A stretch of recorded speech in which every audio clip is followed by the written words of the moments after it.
Nick, welcome to the podcast, my man. Thank you, Nick. Thanks for having me, man. The entire podcast, we should just keep calling each other by our first name, so the audience gets real confused. It's like, which Nick is talking? It might be good actually, because they might have to watch this with video, because they'll be confused if we just say Nick and Nick back and forth.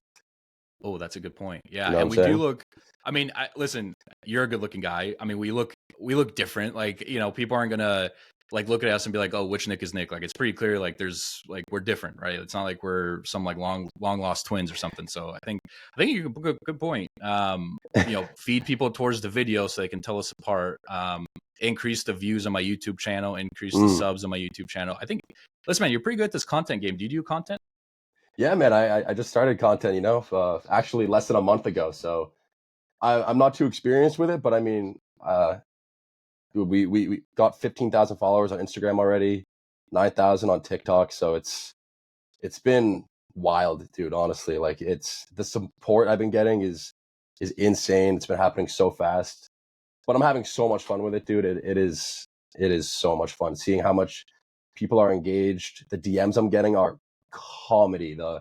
The comments, all of it is just it's a dream come true, dude. Really, it's my passion talking about stuff like this, and it's just I want to just keep it going, you know.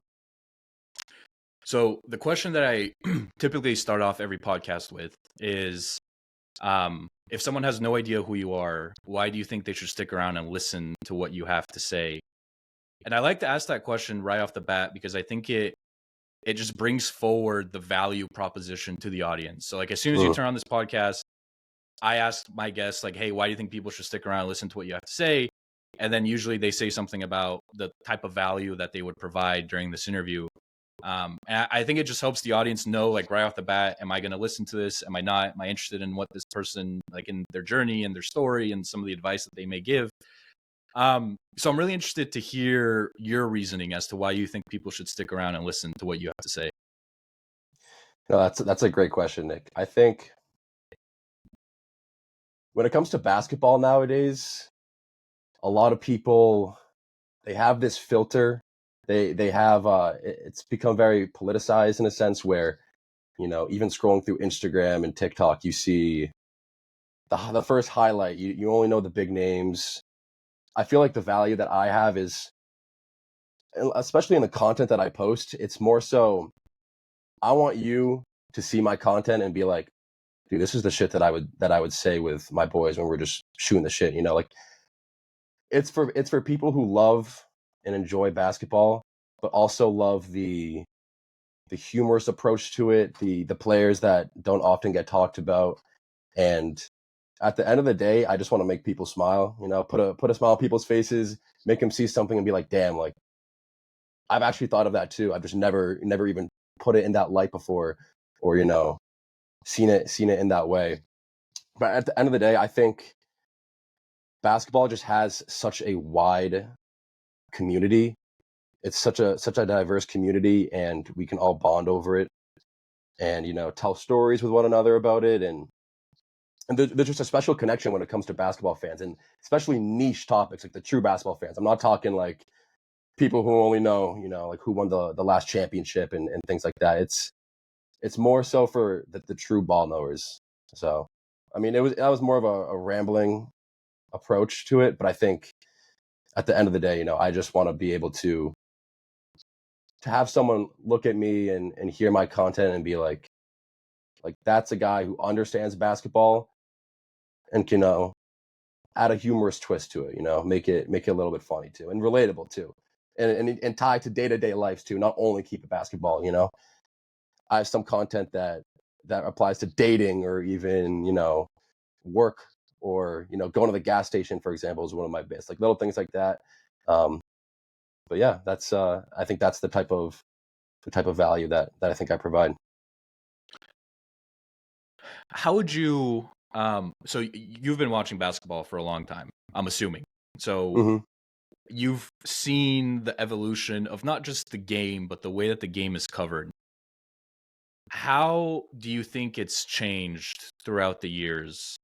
And specifically in regards to social media, to just sports media in general, like what you see on ESPN nowadays, compared to maybe what you saw when you were younger. Just in general, like how have you seen the landscape shift over the past years?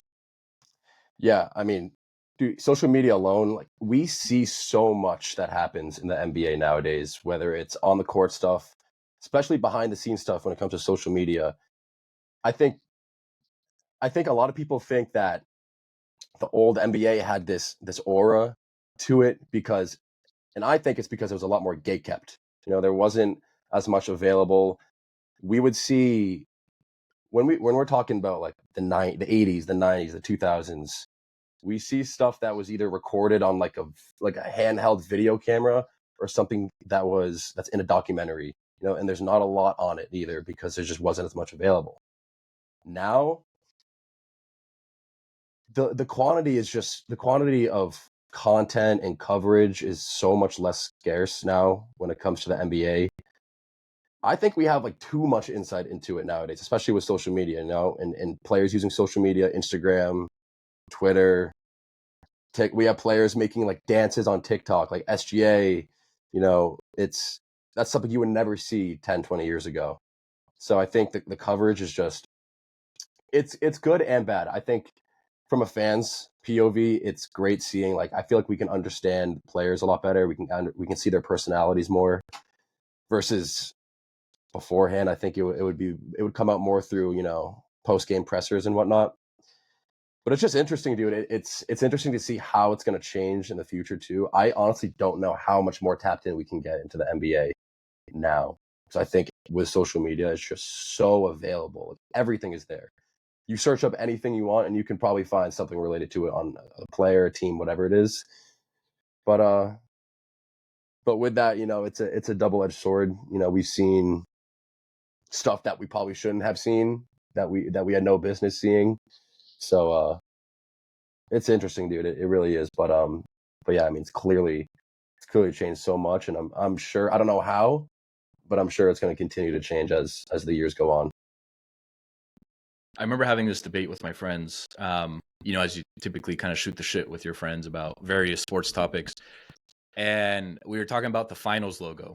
So before, they used to have like the big trophy in the middle of the court, right? Whenever it was the NBA finals. And then they took it away. And I remember like reading on Twitter, like everybody was complaining like, oh, the NBA has lost its aura. Like, they even have the finals like trophy on the court, like all this stuff.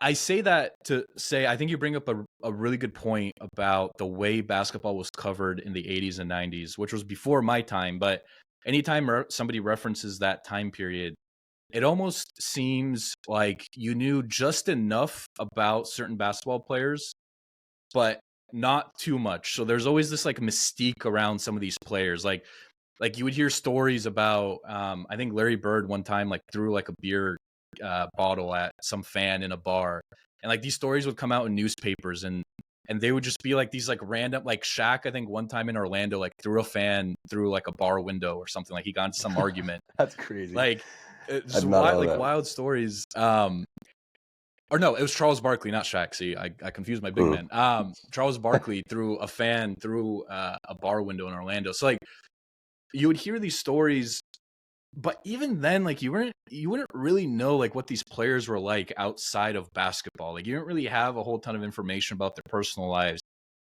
Now, I mean, you have player podcasts and you have other various forms of sports media where you really get an insight. You have documentaries on Netflix following these players around, videotaping them in their home, playing with their kid. Like, I think it's a really interesting question. Like, do we know too much about these players?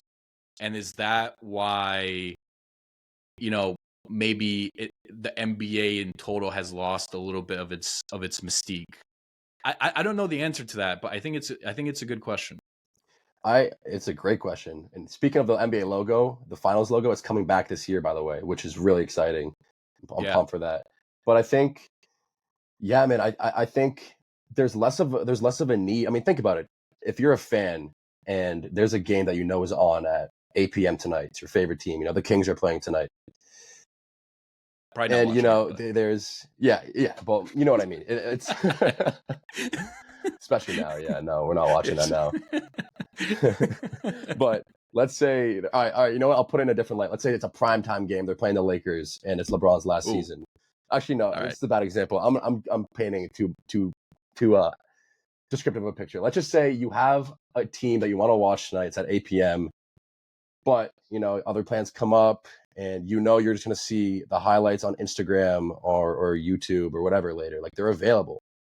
10 years, 20, 30 years ago, that is not available. You can't watch that unless you're watching it in, when it's happening. Maybe you can find a recording of it like a couple of days later, but it's so accessible nowadays to just watch a game or stay tapped into the game. We have apps to keep you up to date with box scores. You get notifications on your phone saying, this is the score now. This is how many this player has. This is how many assists he has, things like that.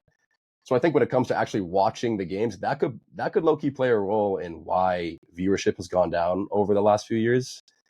So that's interesting. I haven't really thought about that until now, actually. But like you said, too, and just the overall availability in media now when it comes to the league, any search, any YouTube, Google search, whatever, you can find what it is that you're looking for. Or if you're not even searching for it, you're going to find something just scrolling on your feed about something maybe that happened in the locker room, or and then rumors start to spiral around, and there's just a lot of hearsay. But yeah, back, like you were saying, back in the 80s and 90s and even early 2000s, you didn't really hear much. And what you did hear was stuff that came from reporters who most likely had an ear inside and could get some sort of legitimacy from their stories. Now it's not the case, so it's different. It's really different. You know what's funny, man? I actually have the perfect story for this. So when I was a kid, like, I was a basketball nerd. Still to this day, like, I'm a pretty big basketball nerd. But as you're mentioning, sometimes life gets in the way. You miss a game, whatever. When I was a kid, I used to watch every Sacramento Kings game, like every single one. Like, it didn't matter if I was home, wasn't home. I'd find a way to watch it. Mm-hmm. And I remember, like, I used to memorize, for some reason, I don't know why. I was obsessed with, like, free throw percentages. Like, that was my thing. Like, I would memorize everyone's free throw percentage. Like, every time they went to the line, I would turn to my dad and be like, "Oh, he has a 70. He's averaging 73% from the line. Yeah, that's wild. Who knows? Like, maybe he'll miss one, maybe he'll make both, whatever." Weird kid. Didn't get a lot of girls, as you could probably infer. Wait, you're saying you didn't get any girls? That should have been your opener, bro. Yeah, it's like, hey, Cindy, did you know that Chris Webber is shooting 83% from the line this year? I'm Nick, by the way. Maybe, put your hand down. Dude, if I could go back in time, listen, I think I'd have a lot more luck. That's free game. Yeah, that is free game. But, like, the point is, like, I remember talking to my friends, and they would all be like, dude, like, that's crazy that you memorize, like, these free throw percentages, because you wouldn't really find that information unless you watched the game. Like, like, normally it'd be like a little, box in, during a game that says, like, hey, so-and-so is averaging, this amount from the free throw line. And people would be like surprised, like, how do you know this? Like, how do you know these free throw percentages? Imagine telling someone nowadays, like, with the amount of information that we have and how easy it is to look up.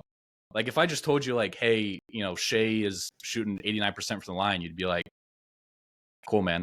Like, like, I could just look that up and know that information. So maybe a dumb example, maybe not, but I think it kind of goes to prove, like, how accessible, to your point, all this information is, and this data. And I don't know. I think it certainly had some level of effect on kind of how we perceive the NBA, and or maybe it's just like I was younger back then, and it was just way cooler. I don't know. Maybe when you're younger, it's like, wow, like the NBA, like these basketball players, like they're doing all these things, and as you grow older, you kind of maybe fall out of love a little bit. So I don't know.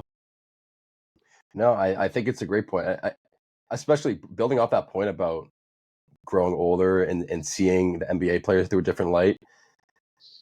I think we just see that they're just normal people at the end of the day too, through social media posts and through, just like more coverage that we see on these players than we did in the past. In the past, only time I would see a guy like, Ray Allen and Paul Pierce was at TD Garden in the game, and it's the fourth quarter and they're putting on some crazy performance, or at a post-game presser. Now I can see like Michael Porter Jr.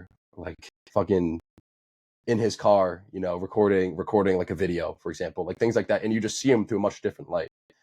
So yeah, it's interesting how different coverage on the league is now versus, you know, 10, 20, 30 years ago.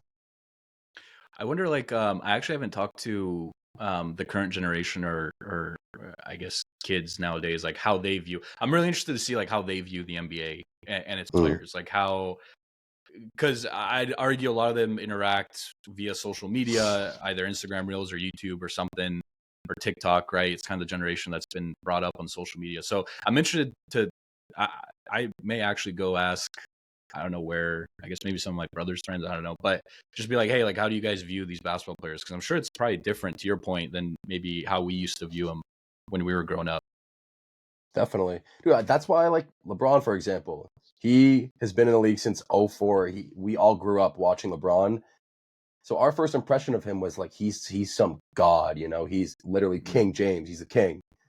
And so we kind of always had that mindset when it comes to LeBron, where now you have guys like our age, guys in their 20s and 30s who are still just idealizing him like he's some, and he is. Don't get me wrong. Like I am not the exception. I love LeBron, but it's it just goes to show how, like, you know, your perception on a player as a kid, it really it's different than, like, you know, a player like SGA now, for example, who is an MVP, arguably the best player in the league. I just don't see him the same way that I saw LeBron growing up. You know, I just don't. It's just maybe that's not the best example, but I just think, I don't know. It's just the coverage is just so different, and I just think it's played a role in how we see players. But I'm curious to see what your brothers would think about these players too, because maybe Yeah. I'm dead wrong, and maybe they still do think these guys are gods. You know, and it should be interesting. Well, I don't want to get into this. I mean, maybe we can if you have strong beliefs on it. The reason I say I don't want to get into it is because I've talked about it at lengths on this podcast. I've put out reels about this, and I think people are well aware of where I stand on sports gambling and where I stand on like fantasy sports, fantasy football, all that jazz. I will just say, like, blanket statement, I'm not a hypocrite. Like, I gamble from time to time. Like, I'll open up, I'll throw a parlay, I'll do this. So I don't have a problem with individual freedom and people being able to choose like whether or not you want to gamble. My problem is like how prevalent it has become and how thrown in your face it is. Like, you watch a basketball game, you can't unsee the DraftKings ads. And it's not just DraftKings, it's FanDuel, it's all these big gambling sites. So my problem is like just how prevalent it is. Like, most sports podcasts are, sponsored by one of these gambling sites. And I mean, I get it. There's money. Listen, again, I'm not judging anyone. I'm just saying, just the current state of society, it is what it is. I disagree with it. And I do wonder like how much gambling has impacted like our interaction with these players and our interaction with the sport. I mean, we're talking basketball specifically, but like, I've had athletes on this pod who have said, like, former or current NFL players who will go out, have a bad game, ruin someone's parlay, and they open up their Instagram app to death threats. Like, that's a very real thing. Like, that's not an opinion. That's not a conspiracy theory. Like, that is facts. Like, people are sending death threats to these athletes because they are ruining their bets or their parlays. And I don't know what the solution is. Like, I don't know how you control that. I don't even know how you would begin to control that per se, but I do think it's impacted the way that we view these athletes and how we interact with the sport. There was just something so pure. I'm going to sound like a fucking 80-year-old man here, but there's something so pure about like watching sports back in the day, like just like rooting for your team, rooting for these individual players. And now you tie like people's money to it and personal financial gain. And then you layer on top of that the fact that, most people who gamble are not sitting on some, incredible wealth, right? Like, these are people who may not have the most amount of money in their savings account, and, they're gambling to try and, maybe pay for an expense or something, right? And now because you failed to get 2 extra rebounds, this guy or girl just lost $500 on you. So I don't know. I bring that up just as maybe like an additional layer on top of this like mystique that we talked about. So I don't know if you have any thoughts on sports gambling, or if you're going to share any of it, but that's kind of just where I'm at. No, my stance is very similar to yours, Nick. It's like, I just think it was so much more innocent back in the day, when you would watch a team play and you would root for them because that's your team and you want to see your guys win, not because you have $10 on Matt Bonner to hit 3 threes, like it's which makes it fun, I will say. And I'm the same way, where I don't sports gamble regularly, but every now and then I like to throw something down. Not like obviously small units, just for like little funny what ifs. Like there's the PJ Tucker today only 5 threes meme, like things like that are just hilarious. But but no, where was I even going with this? Oh yeah, no, when you throw a game on now and everything is just an ad, and there's 2 minutes left in the tie game, and it's like, okay, I want to see, like you said, I want to see this guy's free throw percentage because he's at the line, and there's 2 minutes left and there's a tie game. What do I see now? Oh, the Nuggets are plus 150 to win this game for money line. It's like it's all in your face. Like you said, you just can't escape it. It's always there. It's especially now with the whole Chauncey Billups and Terry Rozier investigation that's been going on, and it's still everywhere. It's still like it's first-hand example. We had Michael Porter Jr.'s brother, forget his name, get banned for life because he's fixing games. It's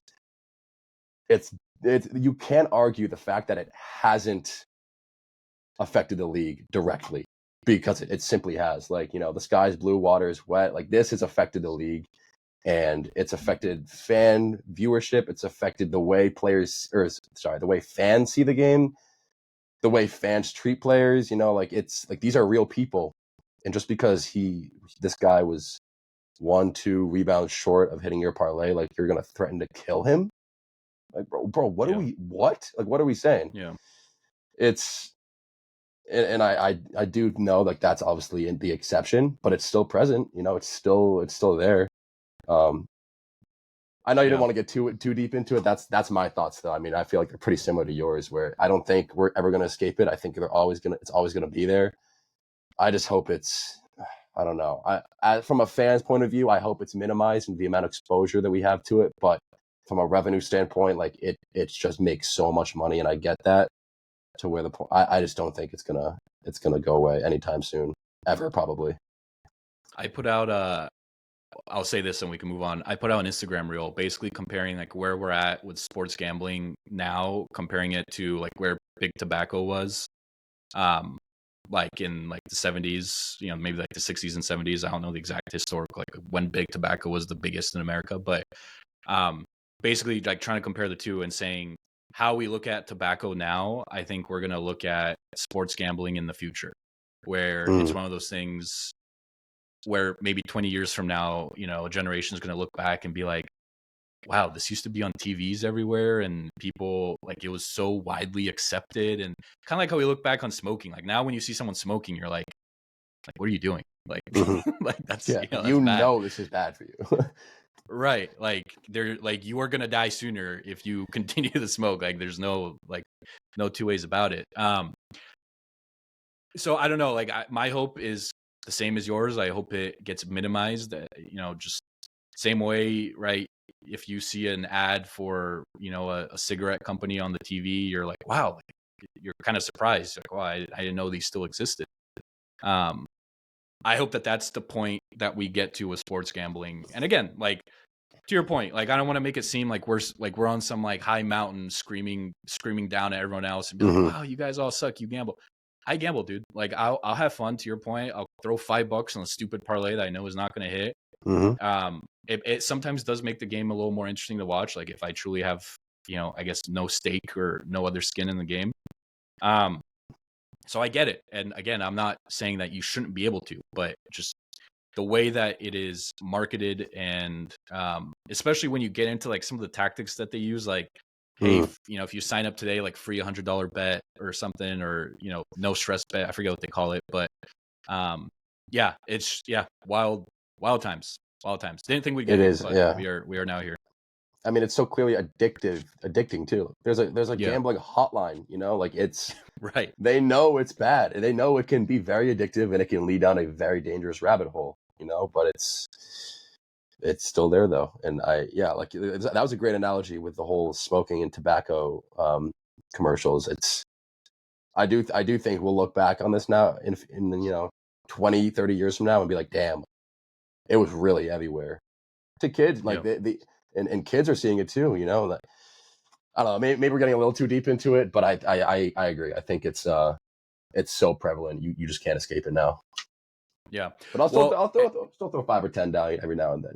Like I'm yeah, I'll not, still have like I some said, I'm fun. not any better than any Right, of you guys listening to this. right, Who right. also Yeah, gamble now and then. exactly. This is a good segue though, because it brings us to your content. And I know we teased it a little bit in the beginning, and you're talking about some of the value that you could bring to this conversation, and some of the value that you bring with your content. And I feel like this is a pretty good segue, because the content that you post, especially when it comes to basketball, is so refreshing. And we were talking before we started recording, like how unique it is. Like I've never seen someone post the type of content that you do. So you sent me some of your favorite reels, some of your favorite pieces of content that you posted. And I feel like before we get into other topics, it'd be pretty good for the audience to kind of understand what this content is and why I like it so much. So if we want to go through and kind of just talk about these reels that you post and kind of how you came up with these ideas, I'll kind of just say a couple keywords and I'll just let you take it away. Tobias Harris's career earnings. Talk about that one. Yeah, so the Tobias Harris career earnings ones. This whole idea, just, I was bored one day and I was thinking, like, how can I? This was very early in my content creation journey too. So what, 2 weeks ago? Like I said, I started posting like less than a month ago. So this is all so new to me. But I wanted to engage the viewer more and kind of, I guess you could say, rage bait. Even though it was just a fact, like stuff that I was posting, where I don't know the exact numbers off the top of my head, but it was something ridiculous. Like you could make $300,000 a year for 700 years, and you still will not make as much money as Tobias Harris in his career. And that's gonna trigger people. That's gonna be like, you're gonna see that and be like, bro, what the fuck? Like I thought I had a good job. I'm making this amount of money, and I'm still not even. I'm nowhere near what these NBA players make. And it obviously started as a joke, and it still is a joke. This type of stuff that I make around the career earnings content. But I got a comment one day, and it was like, I don't know if this guy is intentional about it, but his page is low key it's spreading a lot of class consciousness with these types of posts. And I thought about that, and I was like, damn, like I kind of am, I guess, in a way, because a lot of people were like, that is actually nuts. I didn't realize that these players were making this amount of money. Like, people think it's unfair. I disagree. I think it's completely fair. I think the value that they bring in with, commercials and viewership and brand deals and everything is justified. Like, these players should be making the money that they're making. That's not my argument. I just kind of wanted to bring that to light and be like, yeah, you could be making this much money, but you're still nowhere near, Ish Smith or Furkan Korkmaz, guys that don't even get. Ish Smith he's actually a valid role-playing journeyman in the league, but guys who even had short careers, maybe didn't even get their second contract, are still blowing you out of the water when it comes to career earnings. That's interesting. Like I didn't think about the whole like I honestly saw your content and laughed and was like, this is great. But I didn't really think about how much money these players are actually making. I was trying to find one, dude. You had one, I think you maybe posted a couple, but it was like hey man, congrats on your 100K promotion. Just know, like, I think it was like, if you made 650K a year since 1776, you wouldn't touch Luol Deng's career earnings. Anyways, congrats on the promotion, bro. Yeah, exactly. So that's kind of what it spun off into. I was like, I want to like I want to like really talk to the viewer like specifically and be like, yo, you, like the person reading this, like in parentheses, yes, you. I don't care if you made this amount of money, you're still not even sniffing Timofey Mozgov's career earnings, you know. Yeah. And then I was like, let me get even wilder with this, and let's just link this to random historical events. You know, like when was the telescope invented, or when was the Declaration of Independence signed, and so then I started just Google searching random historical events in the exact year, and then I would Google search like how many years ago was this year, and then my next like you should do my oh my god my fucking search history was the funniest thing. It would be okay. The other thing about me too is I always just love looking up random player stats. Like you, when it comes to free throw percentages, I've always just loved like let's say I see a player on the screen, I'll be like, I'm kind of curious, like what are this guy's numbers? So especially the last few weeks, my search history has been like, what was Kyle O'Quinn's stat line on the Magic? And then the next search is like, what year was the light bulb invented? And then the next search is like, all right, let me look up Ben Simmons' career earnings. Like just it was just like it was just ridiculous. Like I don't know, whoever's collecting my data probably has no fucking clue what I'm doing with all this information. But but I'm probably throwing them for a wild loop right now. But he's trying to connect the dots. He has like the whiteboard up or like the pin board. He's like, all right, like Randy Foy's career earnings and the theory of relativity, and then also New York City. Like, yeah, best bars like, in New York City. Yeah. All right. Best pickup lines. Like, where are we going with this? Yeah, it's like that meme of like that guy at a monitor with like 8 monitors, and he's just like, it's just like all my Google search history. He just has no fucking clue what I'm doing with this. But I think I'm like a fake person, honestly. You may be a national security risk, and you just don't realize it. Like, you could be on like, it's like there's no way a sane person is doing all these Google searches. That's hilarious, man. I could be like I could have like a bounty on my head, bro. They could think I'm like a national threat for all this shit. They're like, what? They're like, this guy knows something. I don't know what it is, but I think it's dangerous. Like, why is he looking up? Why is he looking up fucking James Posey's free throw percentage from the 06-07 season, and then when was the first kite invented? Like, what is he doing with this? What is he doing with it? But yeah, dude. So then I was like, and that just comes to like, my friends who know me back home know I love just like hypothetical, stupid humor when it comes to stuff like this. So that's why I love just making content like this, because it's just so stupid, but it's also facts at the end of the day. Like, none of the stuff I'm saying is untrue. Like, people have gotten to a point where they're like, dude, I'm not even fact checking your stuff anymore.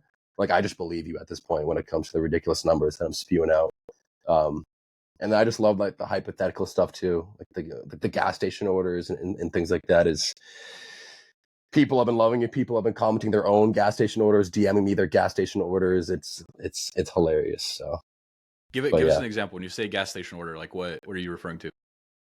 So a gas station order, right? So for those who don't know the type of content that I've been doing, so obviously it's NBA related. I'm sure you could have understood that by now. Piece that together, yeah. You could have, if we've been recording for 30 minutes. Yeah, you probably could have pieced that together by now. I'd hope. We've been talking about Randy Foy and Pablo Prigioni and Marquise Daniels and Will Bynum. And all right, I'm gonna stop.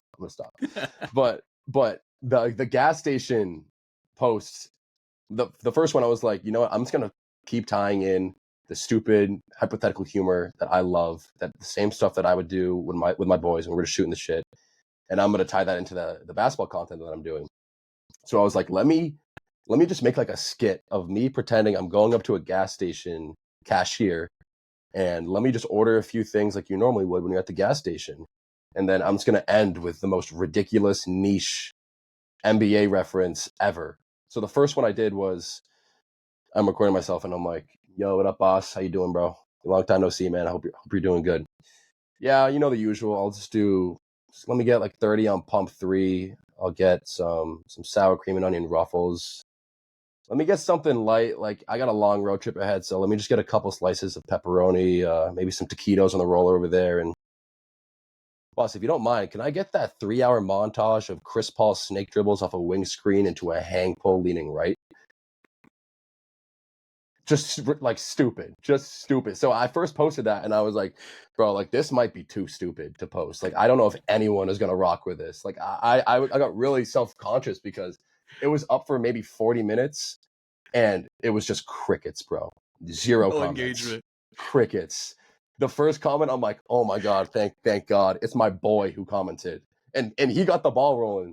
He got the ball rolling, honestly. So I really appreciated him for commenting that.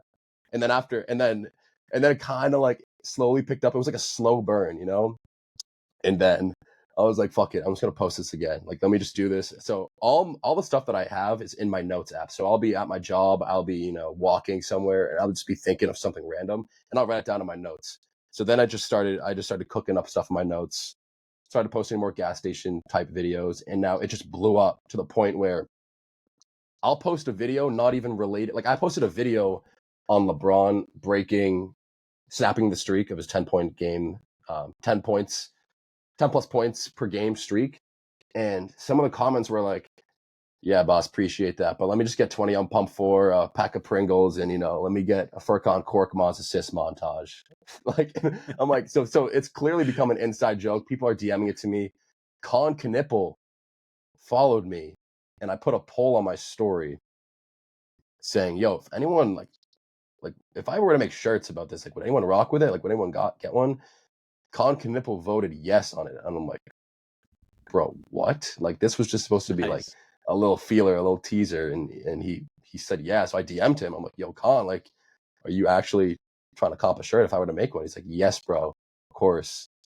So that was just like the fact that I have real NBA players, messing with the content. Duncan Robinson, shout out Duncan Robinson. He followed me. I spoke to him briefly. Um, that was like a real, like, okay, like people actually rock with this type of content. I thought at first this was going to be like something stupid. A few people would like it, but no, it's a lot of people. A lot of people have been enjoying it. People are making their own versions of it, which I love to see. Um, it's awesome, man. It's just authentic to who I am as a person. Like, I love this type of humor, this type of hypothetical, stupid humor, and the type of humor where you can just build off of it and, like, go a step further and further and further. So yeah, man, it's been awesome. I'm sure there's gonna be other spin-offs too. Like, I've done one about, taking a girl out on a first date. Like, this is the ideal 3-course meal you should order. And then it's just like, all right, for drinks, start with some Al Harrington pick and pop threes. And then for appetizers, you want something you can both pick at. So just get like a 3-hour montage of Marcin Gortat screens. Like, just stuff like that. You can keep building it off. Some guy DM'd me the other day, and he DM'd me literally a content idea unintentionally. I think he was like, yo, just sat down at the barbershop. Guy asked what I wanted. I said, can I get like a low top fade, just a little bit off the top, and Ben Simmons free throw shooting montage, like 27 minutes. Like, just stupid stuff, niche references that like, if you love basketball and you love the game, like, you'll understand. And then it just gives so much room for people to build off and do their own little spin-offs of it, which has been the most entertaining part, honestly. Like, yes, I love recording it and I love making my own, but bro, my favorite part is seeing what other people come up with, because it is hilarious. Oh my god, it is like reading my DMs and the comments on my page is one of the most enjoyable things that I do on my day-to-day now. Like, it is so much fun, and it just goes to show too how many people really know ball, because like people will humble me too, and they'll give me some reference and I'll be like, the fuck is this dude talking about? Like, it just make, and then I have to look it up, and then the national security guard who's looking at my search history gets even more confused. So Right. it's just it's fun, dude. It's fun seeing what people come up with, and I just love how much people are rocking with it too. It's the reason I loved or still love your content is because it reminds me of The Office so much, and just like that, like, kind of stupid, dry humor, and you're combining The Office and the NBA, which are like two of my favorite things in this world. And I was like, dude, fuck yeah. Like this is the type of content that I love. Just like super dry, like you said, like super dry, super like just dumb humor, but also with like niche basketball references that only, like you were saying, only real ball knowers would know. So it's great. I did want to say, you mentioned something about being authentic, which I know we had talked about before we hopped on this podcast, and this might be a little digression from our ball talk, but I think it's important for people to hear because, I had mentioned to you, it's clear that you're being super authentic with your content because your content is so unique. And it's really hard to create unique content, especially in today's day and age where there's so much content out there. And the only way to really do it is if you're truly being authentic to you and to your own interest. And I heard this entrepreneur say, his name is Naval, but he has all these really great takes and is really into philosophy and all these things. And he was like, the way you erase competition is through authenticity. And I really like that. And I thought about it and I was like, yeah, you know what? Like there's like, even in my scenario, like there's so many podcasts out there. If I were to go out and try to copy what, the New Heights podcast is trying to do, or any one of these, or like Bill Simmons or someone, like I will never be Bill Simmons. Like that, it's impossible because I'm not him. So my content will never be him. So I think about it too. I'm like, all right, if I'm authentic to myself and my interests, my content is going to stick out. This podcast will stick out because ideally it's something that isn't already on the market. All of that to say, that's why I really love your content because it is so unique and it's clear that you're being authentic to your interests. Thank you, bro. I appreciate that. And yeah, the stuff that the reason why I love posting it so much is because, and my friends from home like can attest, obviously they know like this is stuff that I just talk about on a regular basis, whether it's not even just NBA related, like the types of humor that you're seeing through my content, that stupid dry humor, those hypotheticals, that's the stuff that I just love. I love talking about, I love those types of jokes. I love saying those types of things. And it's just who I am. Like I remember we talked about this briefly before we started this podcast, but I tried making gym content a year or two ago, and I like the gym. I like weightlifting. It's fun. I enjoy it. It's definitely one of my hobbies, but it's not one of my passions. Like there's people who fucking love going to the gym and obsess over it. I like going to the gym. I still go, but it's not like there's levels to this when it comes to your true passions in life. And so it obviously fizzled out and failed because you could tell I wasn't being authentic. I wasn't being genuine.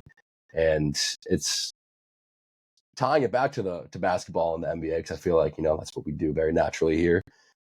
One of my favorite answers that players give when they are asked like who they replicate their game after, or who they see themselves in, is like they don't see themselves in anyone. They don't try to replicate their game after anyone. They are their own unique person. They have their own unique game, and they build their own brand of basketball, and that's what makes them special. That's what makes them unique. That's what's going to make them better than everyone else. And that's kind of the approach that I try to take with the content that I've been making, because I could try and be like a basketball YouTuber who, I don't even know like specific example. I could just try and be someone else, but I wouldn't be successful. I wouldn't be that. I wouldn't be, because it's not who I am. Why would I try and replicate myself after what someone else does and their personality, just because I see it gets clicks, I see it gets likes, it gets engagement. But at the end of the day, I'm going to get natural burnout because that's not who I am. That's not what I as a person can bring to the table. The stuff you see with the career earnings posts, the gas station skits, and all those things, like that's who I am. That's why I love making those types of posts. That's why I love seeing those comments and DMs. And I feel like you said, like I feel like it's pretty evident in the posts that I make, because yes, they're so niche, and yes, there's some players that you haven't heard about in years, but like I've been hammering that type of content too, just because I think it's hilarious. At the end of the day, I think it's just comedy, posting stuff like that. I love that other people are rocking with it too, and they enjoy it. But it's just, it's just who I am at the end of the day. And I love that it's sticking. because, like I said, I've tried making content before, but I wasn't being myself, and it wasn't sticking. And it's pretty evident why it wasn't. Now, yes, it's been only a few weeks, but I've gone from 0 to 15K in that amount of time. So obviously, I'm super blessed. I'm super grateful. But something has been going right. Something has been clicking, and I feel like I've sparked a sort of emotion, or I don't know what it is exactly, whether that's a laugh or nostalgia when it comes to the viewer's point of view. But I just love it, man. It's who I am, and I'm gonna continue to do it. Well, I think you made a really good comparison to the NBA, because you are right. Like, and when you think about it, when you look at some of the players who have had the biggest impacts in the game, like they've been just pure anomalies. Like you look at Steph Curry, who we've never seen someone shoot the basketball like he has. I even look at someone like Jokic, who, as a center is doing things that, we've seen glimpses of in the past, but certainly not at the level that he's doing it, at the consistency that he's doing it with. Even someone like LeBron, it's like, all right, here's this guy who can play literally every position on the court. And some of his like physical gifts for sure, but just leaning into being themselves and being authentic. And that does not mean that they did not build on what players before them did to try and become better at basketball, but it just means that they had certain gifts and certain tendencies that they wanted to lean into. And that's what kind of made them who they are. Like I even look at like a Magic Johnson, right? Like in the 80s, like a point guard who dribbles like that and can pass and do all these things and lead a fast break. Oh, and also he's like 6'9", 6'10", like, that's wild. Like that Exactly. just never existed. Or like a Larry Bird who could, he's 6'10", 6'11", shoot lights out. Like I'm sure people back then, like when they saw Larry Bird play for the first time, or Magic Johnson, they're like, dude, what the fuck is this? Like, this is not normal. But it's also why those players had such an impact. To my point, like I didn't think it's so prevalent. And like people ask me, I'm sure you get these questions sometimes too from either friends or whoever else on the internet. It's like, hey, I'm trying to create content. Like, what do you recommend? What's like, what's in right now? Like, what's kind of the, what's everyone doing? I'm like, you're asking all the wrong questions. Like, you should not be looking at what everyone else is doing. You should not be looking. Yes, there are some general practices when it comes to content. Like there's things that you should do, and there's like general rules of thumb. But when it comes to your actual content, like, dude, fuck what everyone else is doing. Like, do what you actually think is interesting. Like, make the content that you would want to watch yourself. One of the questions that has changed my perspective on content is, in the beginning, I would post like all these YouTube videos, like clips from my podcast or like full length podcast episodes on YouTube. And I'd be like, dude, like, why are people not watching this? Like, why? Like, I feel like my content's pretty good. Like, I feel like I'm decent. Like, I'm at the same time, I'm also humble. I'm like, all right, I'm not, maybe there's plenty of room for growth. Like, I'm not the best.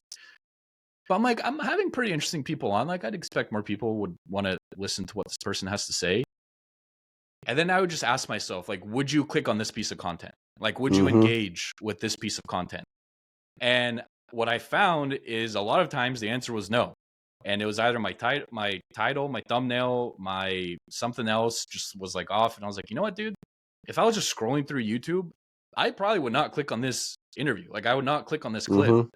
And so when I started taking more of that responsibility and started reframing it as, hey, stop blaming other people for not clicking on your content. Put the blame on yourself and actually ask yourself, like, would you engage with this piece of content?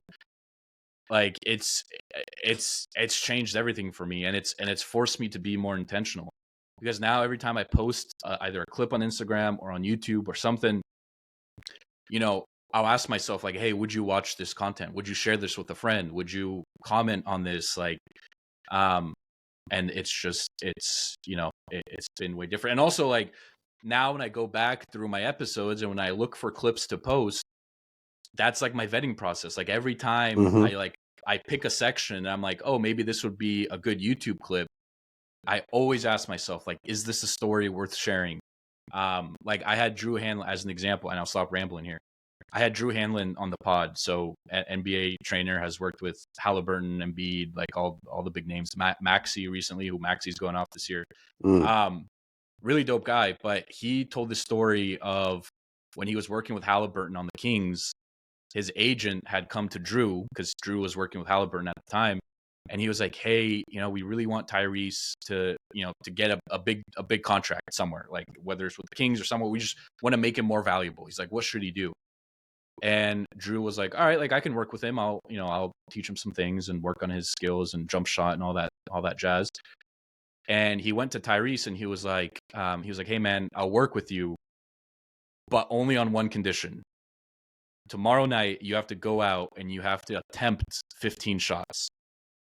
Because the problem with Halliburton, especially on the Kings, like early on, he was way too passive. So Drew was like, "If tomorrow night you go out and you shoot 15 times, I will work with you." And Halliburton went out the next night. I forget it. He shot it more than 15 times. I forget what the exact amount was, but he dropped like 25, 30 points. And Halliburton talks about like, that's the moment when it clicked for me. And I was able to not only prove to others, but prove to myself that like, yes, I can score in this league. And yes, I belong offensively. And I'm not just this like pass first guy. Like I can also create and do these different things. So yeah, that's the end of my ramble. But to kind of finish it, I think it's important to be authentic to yourself and to your own interests. 100%, dude. Especially when it comes to content, you really got to check your ego at the door, because everyone has a spotlight effect where everyone thinks people are thinking about them, and obviously, naturally, when you put out a piece of content, you think it's good. Why would you put out a shitty piece of content? Right. Why would you put out something you think is going to do bad? So especially in the beginning stages, when it comes to content creation and people who are just starting out, the first pieces of content you're going to post are going to be shit. Like, you just have to get over that hump. It's inevitable at the end of the day. And that's when you said, you have to ask yourself, would you yourself click on this video? And not only would you click on it, would you actually watch it through? Would you stay engaged? And those are the little humps in the questions that you got to ask yourself. And that's when, like you said, you have to be intentional about your approach to making content, and just doing things that put yourself in the viewer's shoes. Like, that's why I think the career earnings posts have been doing so well, is because I'm talking directly to you, like the person reading this post, it's me and you right now. We're having this conversation. It's not. Yes, obviously, that's not all my posts. A lot of my posts are just a random, niche player reference that can sometimes get a laugh, maybe not. But the career earnings posts specifically I've been doing well is because I'm talking directly to the viewer. I'm putting myself in their shoes and being like, yo, when they scroll through this post, like, they are directly being talked to. So but I didn't know that at first, obviously. I think my first pieces of content weren't nearly as engaging. So it's just how it goes. But I do think it's inevitable, though. You're not just going to come out swinging with fire pieces of content, off rip. Like, you got to study, you got to be intentional, and just like anything in life, bro, it's just reps. I couldn't agree more, man. I think a lot of people struggle with the reps part. Is they'll read all these books, they'll do all these things, and they'll just never take action. And it's one of those things, you really don't know what you don't know. And so even as an interviewer, like, I'm constantly trying to work on my craft and trying to become better. But if I never would have started interviewing people, like, I just never would have known like what I'm bad at, what I'm good at, what things I need to work on. When I first started out, I used to say a lot. I used to, do all these, I had all these tics, and as I say but it's a work in progress. Like, as you see, like, you're not gonna be perfect, like, it's gonna happen. But I think you just need to be the man in the arena, as Theodore Roosevelt said. I don't know if you read that quote that he has, but it's a fantastic. If you haven't, go search it up after this. Man in the arena, basically saying, like, if you're the man in the arena, you know what? We're gonna do this right now. I'm gonna pull it up because I love it so much, man, that I want to share it. All right, so it's kind of a lengthy quote, but here, let me read it. Let me put it over here. We do things on the fly in this podcast. Yes, sir. Okay. Love it. He says, "It is not the critic who counts, not the man who points out how the strong man stumbles or where the doer of deeds could have done them better. The credit belongs to the man who is actually in the arena, whose face is marred by dust and sweat and blood, who strives valiantly, who errs, who comes short again and again, who spends himself in a worthy cause, who at the best knows in the end the triumph of high achievement, and who at the worst, if he fails, at least fails while daring greatly, so that his place shall never be with those cold and timid souls who neither know victory nor defeat. Damn. And the arena, man. I like to read that from time to time, and basically the translation that I'll do in my head, like as I dumb it down for my own sake, is like, you're gonna die. You're gonna die. I'm gonna die. Everyone who you love, everyone who you know is gonna die one day. And yeah, that sounds morbid. That sounds depressing. I get it, but I think you have a choice of either letting that depress you or let it excite you, and let it spark some fire to say, wow, this is all going to be over one day. And the last thing I want to do is be 80 years old on my deathbed thinking, damn, Nick, like, you had that idea for that content where you just post like players' career earnings and all this stuff and the gas station. Like, maybe that could have worked. Like, imagine how shitty that feeling is. Bro, that is crazy that you say that, because, bro, I've had that exact same thought. Literally the exact same thought. Quick segue, because I thought of this while you were saying the Theodore Roosevelt quote. Even more prevalent of a historical figure, Dion Waiters said, I would much rather go 0 for 30 than 0 for 9, because going 0 for 9 means you stop shooting. That means you lost confidence. So, sorry, I had to. That was a layup. I had to throw that out there. Perfect. But anyways, going back to what you said about, I've had that thought before with like, if I were on my deathbed and I look back at my life and I knew I never took that leap of faith of, posting content and seeing where things go, I would have been so disappointed in myself. When it comes to regrets in life, bro, everyone, okay, I don't want to speak in absolutes, not everyone. A lot of regrets from people tend to come from things they didn't do versus things that they did do. I didn't want to look back on my life knowing that I love content, I love basketball, I love music even. Like, I love finding the music to put on my post, whatever. I would much rather look back on my life knowing I at least tried and I maybe failed, but at least I tried, versus wondering what if I started posting, what if, things maybe were successful. That I did not want to look back on my life and have that thought. And I'm so glad that I started posting, and it's already, I've been seeing the fruits of the labor so far. Granted, it's still so fresh and so new, but I'm so, I'm proud of myself. I'm very proud of myself that I started posting, because it's scary, dude. It's very scary. Like, I was very self-conscious about, like, what if my friends from home see this? What if, my family sees this? Like, what are they going to think? Like, is their perception going to change of me? And then I was like, you know what? Even if it does, like, so be it. I don't want to live my life based on what other people should think of me, based on what other people think my life should be like. Like, what does Nick want to do? What do I want to do in my life? I want to make a post about Rasheed Wallace and say he can make this amount of money. You can make this amount of money for this amount of years, and you still want to be as rich as him. That's funny to me, and I think it's funny. I'm going to post it. Obviously, that's a very, serious way of putting it. But at the end of the day, like, I had those exact same thoughts that you just brought up about, Yep. You just got to be the man in the arena. You just got to put reps up, and you can't care what other people think of you, because everyone has a spotlight effect, bro. Everyone is thinking about themselves. So even if you think people are thinking of you, even if they are, it is a pass and go type of thought, and you are not going to be in their imagination or thoughts for, a long time. Everyone has their own problems. Everyone has their own shit that they're worried about.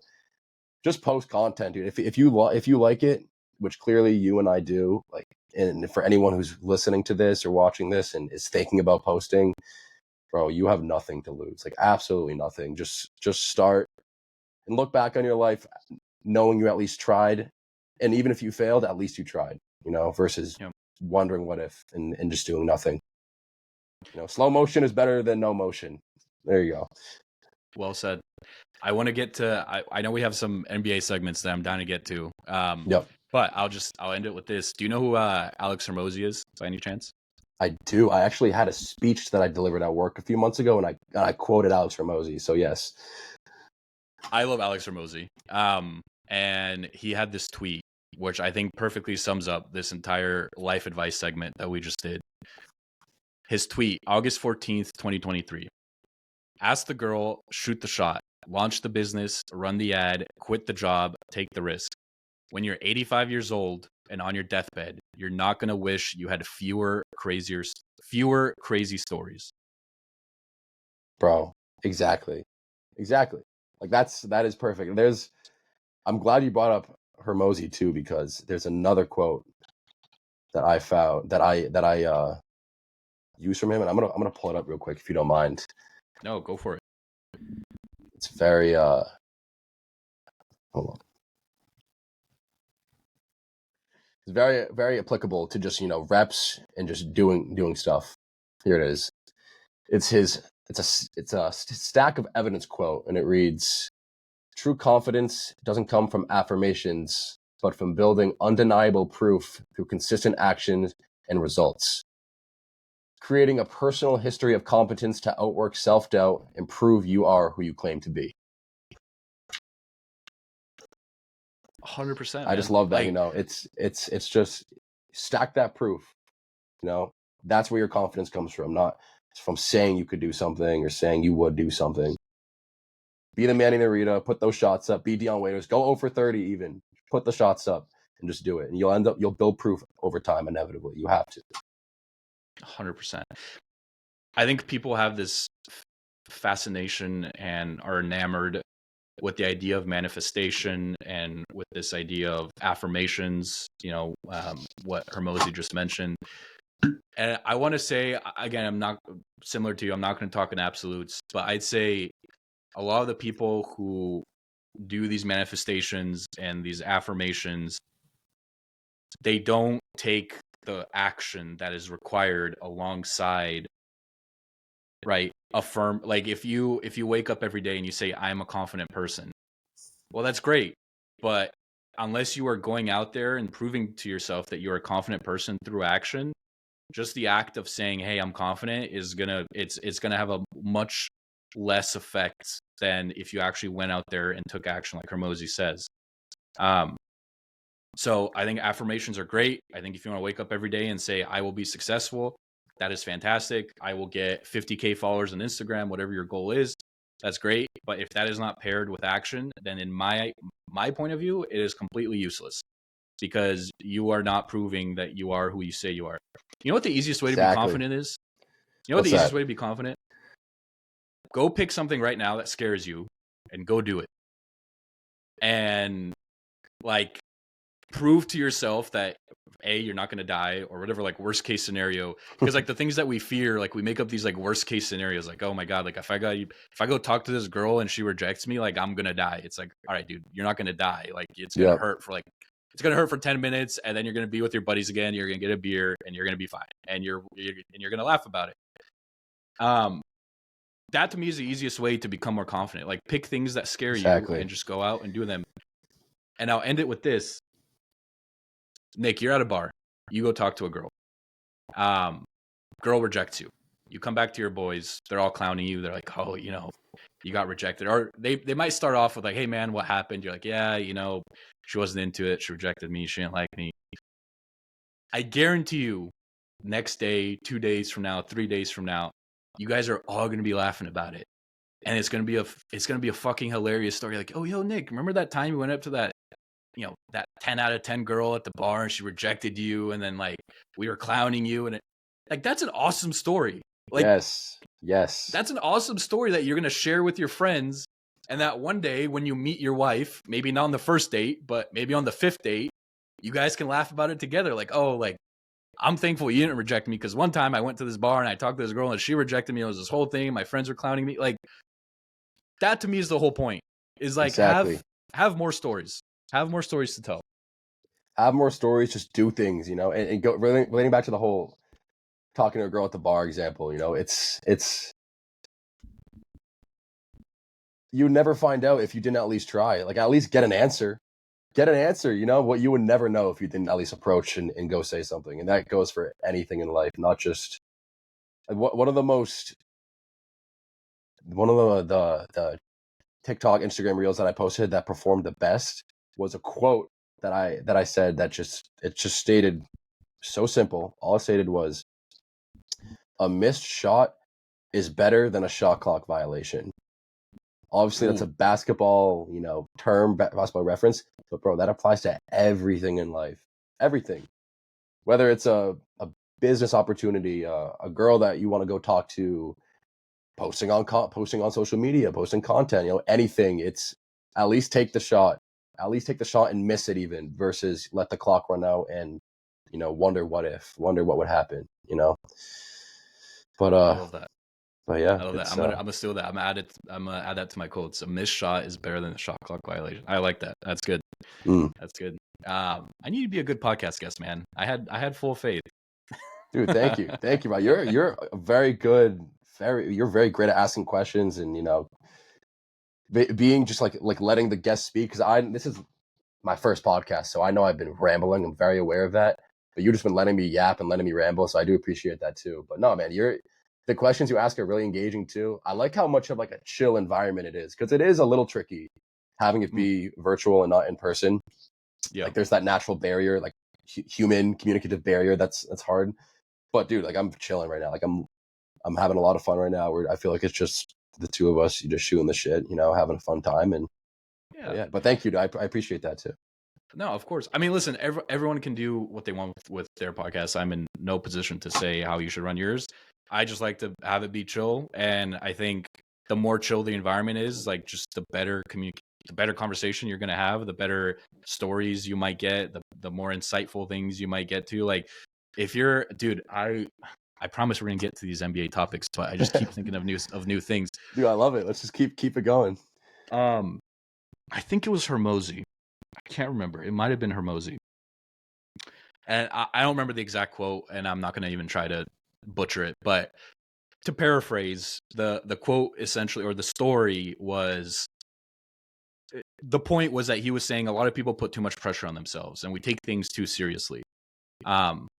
And I certainly feel that in my life. Like I'm working on it, and I think I've gotten a lot better. But especially when I first started the podcast, dude, I've told this story before. Like if you go back and watch like my first couple episodes, like I'm so tense and I'm so robotic, and I had like all my questions lined up, and I was like, okay, I have to ask this question, and like I can't go off topic, and I have to ask them in this order. Like it was it was bad. 100% bad. You had to go through that though.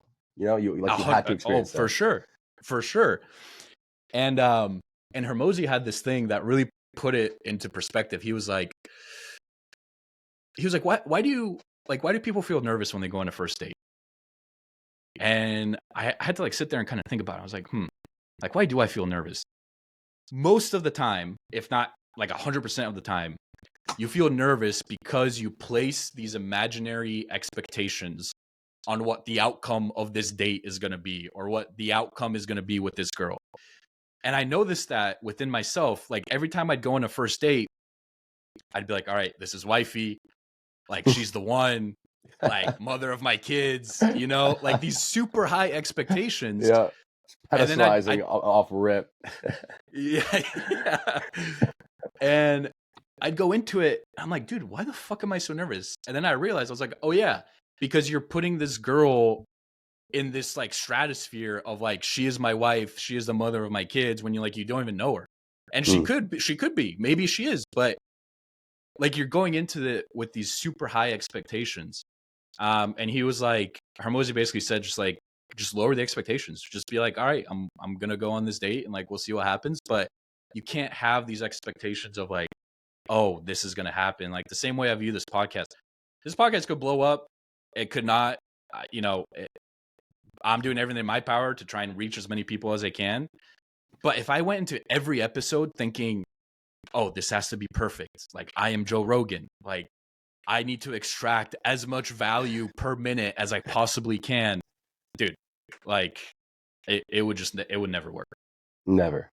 And then you would come off as inauthentic, and you wouldn't be genuine to yourself. And it would be clear as day from the viewer that you're not being true to yourself. So, but yeah. And by the way, I love this format. And on that date too, like you're going to be inauthentic because you're going to be super nervous, and you're like, wow, I really need to prove myself to this girl, and you're going to start saying stuff that just either is not true, or to your point, you're just inauthentic and just not yourself. So at the end of the day, like, you're kind of shooting yourself in the foot. Exactly. All right, enough relationship advice. I do want to get some NBA topics. I know we had some lined out here. I think these are going to be pretty fun. I would consider you a certified ball knower. I think your followers would consider you a certified ball knower.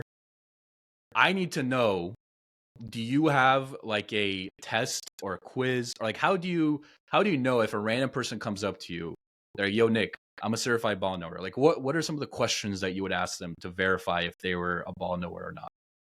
Yeah, there's like tiers to it, like there's levels to it. I made a couple videos on this actually. Like if you're talking to someone new and you want to immediately see if they know ball or not, ask them these questions.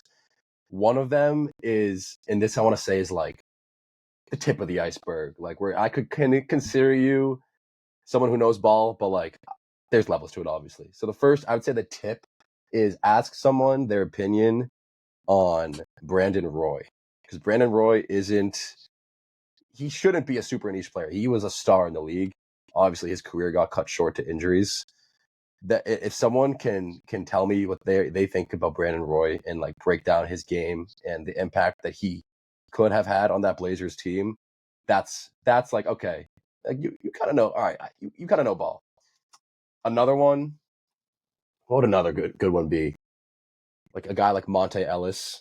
Monte Ellis was on a pretty shitty Warriors team. He did overlap with Curry, but that was in his earlier years. But Monte Ellis was just a bucket, dude. Like he was so fun to watch, and a casual NBA fan nowadays probably wouldn't know who Monte Ellis is.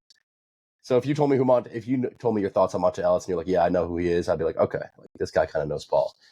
And then you can get into like the weird level where it's like, all right, this guy's like a creep. If he knows guys like Luke Hare. I'm a Celtics fan, so I know the most obscure Celtics role players like Luke Herringody, Semi Erden, Von Wafer.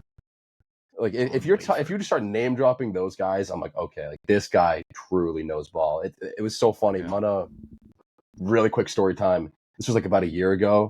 I was hanging out with one of my boys, and his name was Will, and he had his friends come, like his friends from home come. I had never met them before, but he's like, yo, Nick, like these guys are really big Knicks fans. Like they would love just riffing back and forth with you. And I'm like, okay, bet.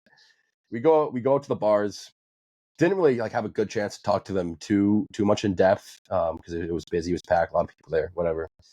But afterwards, we went back to my friend's place. We were just like shooting the shit, just like having fun, just chilling on the couch. We put up hoop grids on the TV, like we projected it on the TV, and then we just started cooking, like for probably 30 minutes, just naming the most obscure players. I don't even think I got their names until after maybe like an hour or two, but we were talking like we had known each other for years. Like that connection was just there. Like it was just unreal chemistry. So yeah, guys like that, like I just love, love meeting guys like that who just like really understand the game, really know just niche players. Yeah, it's just fun to see a fellow ball knower. Can I give you one? Yeah, let me hear it. A question. Jimmy Soto's actually said this because we were talking about. I pretty much asked him the same question when he came on. This is actually going to be the next episode after that one. He told me, he says he wanted to make like an Instagram reel, but he kind of hesitated because he hasn't. I mean, you don't want to disrespect a person who's dead. He said Tim Duncan or Kobe Bryant. Where's that? Like, who's ahead of who in the all-time ranking? So I will say, I love Kobe, love Timmy D, obviously. I don't want this to come off the wrong way. I think the fact that Kobe is no longer with us, and RIP Kobe, love Kobe, I think that can add to his value from a fan's point of view. I think if we're just talking pure basketball ability and impact on the game and accolades and however you want to view one player being better than the other, Tim Duncan just hasn't beat. Tim Duncan is one of the best power forwards of all time. Kobe Bryant, one of the best shooting guards of all time. I still think Timmy D has that slight edge over him. Kobe's also obviously one of the greats. Has had such a unreal impact on the game of basketball. Since we were kids, you throw something in the trash. What player's name are you yelling? Kobe Bryant. Timmy D, though, is just that quiet assassin where he will just give you 40 and 15 and he won't say a word to you. He'll just slap you on the butt and be like, hey, good defense, buddy. Like, you tried. Good one, man. Like, he'll just compliment you. And then he won't say a word after that. And his game is just so fundamental. It's just so textbook. Like, I started loving, shooting off the backboard after watching Timmy D growing up. Like, things like that. That's a personal anecdote, obviously, but that's my long-winded answer of saying Timmy D over Kobe. Why? What was Jimmy's answer to that? I mean, he said the same thing. I mean, it's Tim Duncan over Kobe. I'll talk while I try to find the stat about Tim Duncan. But basically, see, now I can't talk and type at the same time. Damn, what was I going to say? I do agree with your point about Kobe passing away and how it has elevated him in certain regards.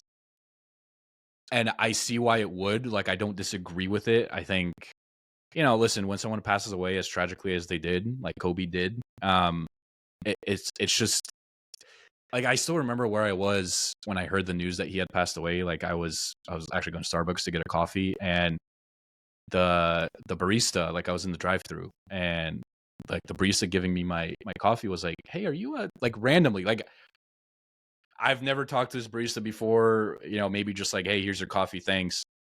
She was like, hey, are you a basketball fan by any chance? And I was like, yeah, like, I was like, yeah, I'm a certified ball knower. No, I was like, imagine. Yeah, I was like, yeah, and she was like, do you know who Kobe Bryant is? And I was like, yeah, of course I know Kobe. Like, oh, like he just passed away. And I was like, it's like, what? Like, bro, what do you mean? What do you mean he just passed away? Like, I get goosebumps, dude. Like, I literally have goosebumps right now. Like, it was so tragic. We don't, I mean, obviously, it goes without saying, so just, I mean, unimaginable at the time, and it still is. So, like, I get your point. Like, you do want to be careful with, like, some of the things that you say, because obviously you want to be respectful and all that. But at the same time, like, I do think, just the kind of surrounding, kind of vibe around Kobe and what it was, especially after his death. I think people, when it comes specifically to his game, I think remember it a little more fondly than it sometimes was. And so to that point, I would say Tim Duncan, I mean, I think he's ahead of Kobe in my rankings. And I think the stat I was trying to look up, I don't think Tim Duncan has ever won less than 50 games in the regular season. I think those Spurs teams always won more than 50. It might have been that one lockdown year, like that lockout year. Oh yeah, maybe they won less than 50. Yeah. Yeah, that's wild. I didn't hear that, but I mean, I would believe it. He's always just been on stacked teams. Like, when he came into the league, he had David Robinson, and then Tony Parker, Manu, obviously, Kawhi. Yeah. He's just been on real teams. Yeah. No, it's I'm trying to see. I just had ChatGPT. I don't know if this is actually gonna if it's gonna come up. But yeah. No Spurs team ever won fewer than 50 games in a full NBA season with Tim Duncan. Dude, the only times they didn't reach 50 wins were in lockout shortened seasons where 50 wins weren't even possible. Yeah. That's a crazy wild, stat. Dude. Like, he's just a winner. Like, he's a winner, and he's, in my opinion, the best power forward of all time. Like, crazy. All right, so we got Pat. So now that we know that, what a certified ball knower is, like, we're clear on the definition and some of the questions that you would ask people. I have to ask you, man, if you had to pick 3 NBA players or do like a top 3 NBA players that you would let date your daughter, who will those guys be? I like this. I actually really like this question. I would have to go 1, Josh Hart. The reason why I say this is because he just gives me the type of energy where he is going to do anything to let the people he cares about get what they need, get that W. He's such a good hustle guy in the court. He one of the best rebounders in the game at his height. I don't know how 6'5", I think. Doesn't need to be flashy, doesn't need the spotlight. I just think, I just think he would treat her right and put her priorities in put her needs as a priority. So that'd be my one. My two, gotta go Blake So Griffin. these are ranked. So that's the 1-1. Oh, Josh Hart is the 1-1. 1-1. Oh, never mind then. All right, I'm gonna put Josh at the 3. I'm gonna go reverse order here. Okay. So he's gonna be at my 3. My 2, I'm gonna go Blake Griffin, and purely just because I just think he is a guy that always knows the right thing to say, in a good way, not in a manipulative way. Obviously, don't want my daughter being manipulated like that. Right. But I just think he's a guy that I would be excited for my daughter to bring home for like a Thanksgiving dinner, and I would genuinely look forward to spending time with him. He's just a funny guy, dude. He's just a funny guy. So I would definitely let him date my daughter. So I put that at 2. But my number 1, undisputed, and this isn't because I'm a Celtics fan. This is because I just love him as a person. Luke Cornett. I just think he is such a humble, funny, and just down to earth guy. I just know he would treat her right.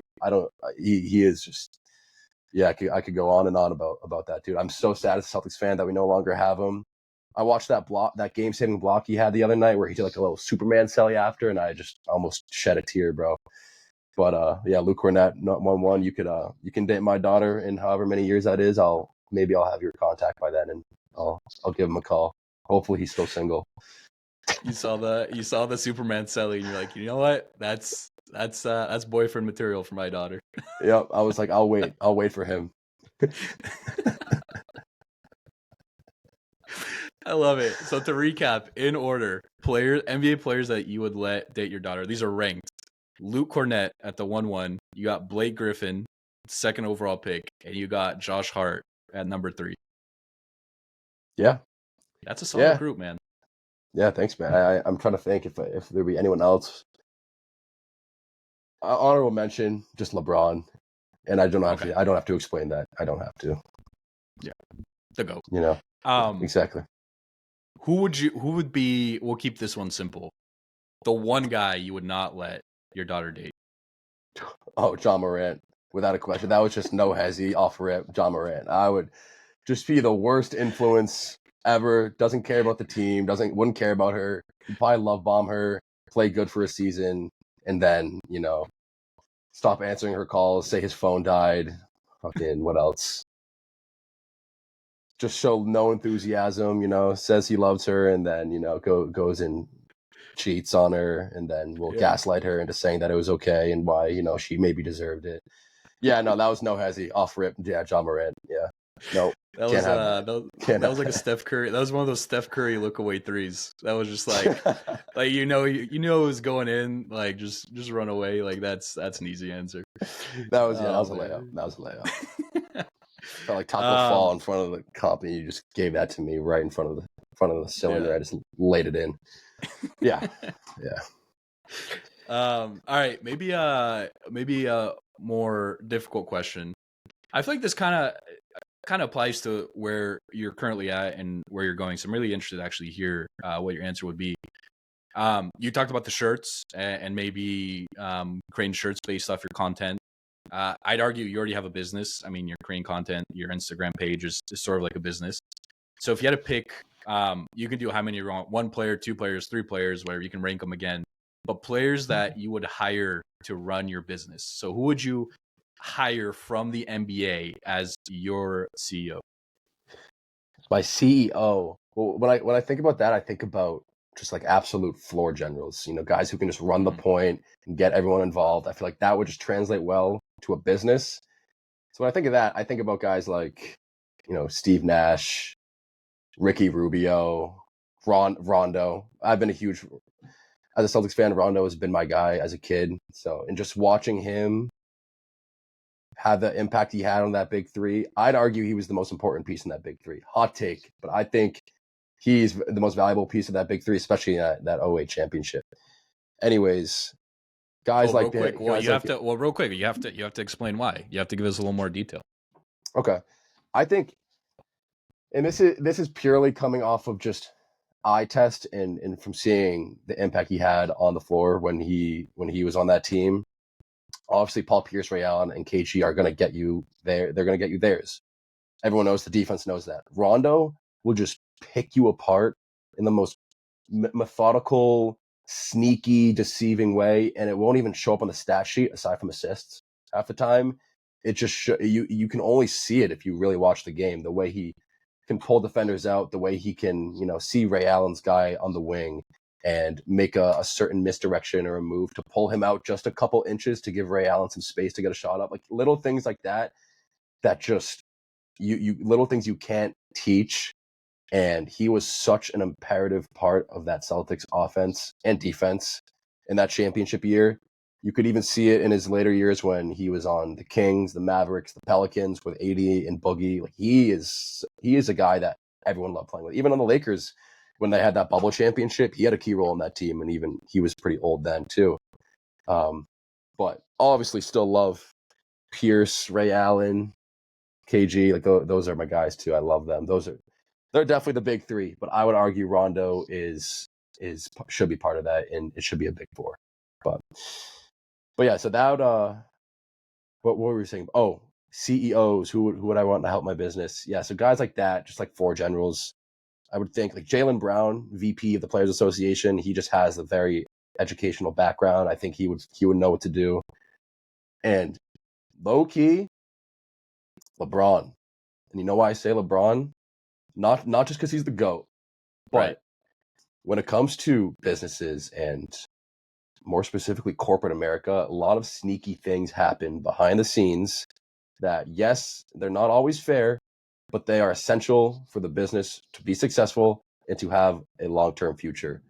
LeBron, there's a lot of speculation that he has been involved in, trading players from his team, signing players, for example, which I think are 100% true. I think he definitely has involvement in them. Bronny James would never have been a Laker if LeBron wasn't on that team. That's just a fact. We know that.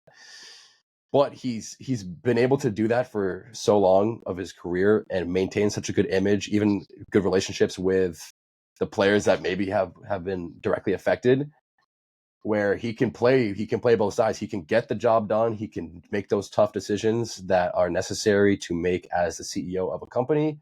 But at the end of the day, they're the most important for the long-term growth of the company. But he still can find a way to manage those good relations too and maintain a good public image. So I think LeBron would be good for that. So just to recap, we're 2 questions into this like hypothetical, right? Like who would you let date your daughter, and who would you pick to run your business? And so far, LeBron has appeared in both of those answers. I just want to keep the record straight. Like 2 questions in, it's not a common theme. LeBron. I have rational answers for each one, and you would make him the CEO of your company. Damn, that's when you put it like that. That sounds horrible. Yeah, I mean, I'm not taking it back. I'm standing on 10 toes. Like, yeah, facts. I'll throw out another one. Harrison Barnes. I think Harrison Barnes would be a great, like, super well spoken, very calm demeanor. I feel like he has great like emotional regulation. Like, never gets like too crazy, too angry on the court. Like, is always just like within himself. Very solid player, like, 15, 16 points, 6, 7 rebounds a game, like just gets the job done. He's a lunch pail type of guy. He comes in, does his work, doesn't create a lot of fuss, and goes home. And like that's who Harrison Barnes is. I think he'd be a great CEO. Doesn't complain, at least from what I've seen. Like, doesn't ask for a whole ton, just gets the job done, man. You need guys who get the job done, and Harrison Barnes is one of those guys. No, I like that a lot. I wouldn't think about that. That's a good one. Building off of that, though, who would be the best quant ever in the NBA? Oh, Kawhi Leonard. Just an absolute robot who wouldn't say anything, wouldn't complain, wouldn't try and be funny, wouldn't try and, make any problems, but would just get you your 30 points every single night and just be automatic every single time. I just think he'd just be the best.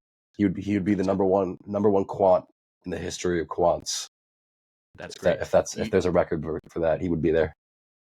You know who is my first pick of NBA players that I'd love to see like on a reality TV show like Love Island or one of these like romantic type shows? Kawhi Leonard. Easily. Kawhi Leonard. I would pay so much money to watch him go on like Love Island. I think that would just be that would be like an Office fantastic episode. TV. It would. It would. You could That would make just an be the office. best. You could make an office type of Love Island. Yo, we need someone to write this down. You could make a Yeah. Love Island / The Office type of series with guys like Kawhi Leonard, who are just so Dude. awkward. But yeah, oh my god, that would just be hilarious. Dude, I think we're onto Someone's got to put something. that in motion. I think we are Dude. too. I think someone needs to put that in motion, or we gotta patent this right now and get this thing on ourselves.